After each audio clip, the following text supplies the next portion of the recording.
आजकल जो है वो 5,000 के नोट और जो है और हज़ार के नोट भी जो हैं बहुत से जाली आ रहे हैं मार्केट में। इसके अलावा हमारी मार्केट में भी ये कारोबार हुआ कि कोई लोग जो है सामान लेने आए और जो है नोट 5,000 के दिए। उस पर हमने लोगों को पकड़ा भी और मुतल्लिका थाने के हवाले भी किया। ज़्यादातर जो लोग जो हैं वो जो अगर पकड़े जाते हैं तो पैसे तो उसकी एफआईआर नहीं काटते, इस वजह से जो है वो लोग छोड़ दिए जाते हैं।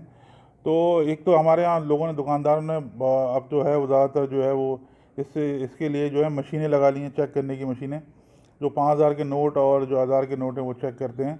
इसके अलावा जो है ये स्टेट बैंक का काम है कि ये जो है ये नोट किस तरह जो है मार्केटों में आ रहे हैं, स्टेट बैंक इसमें सख्ती करे या चेक एंड बैलेंस करे कि भाई ये क्या जो है नोट जो है, बहुत से जो शरीफ आदमी हैं या बेचारे गरीब आदमी हैं वो इससे नुकसान उठाते हैं और उनको पता नहीं चलता होता।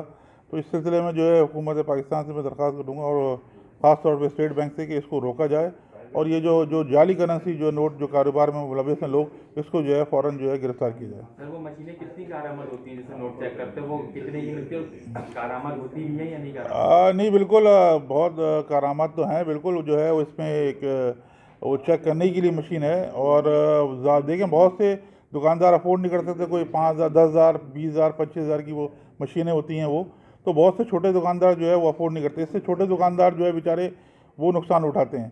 तो हर आदमी जो है इसको अफोर्ड नहीं कर सकता। तो गवर्नमेंट को चाहिए कि इस इकदाम जो ये जाली नोट आ रहे हैं इसको फ़ौरन रोके ताकि जो है आवाम जो है इससे नुकसान से बच सके।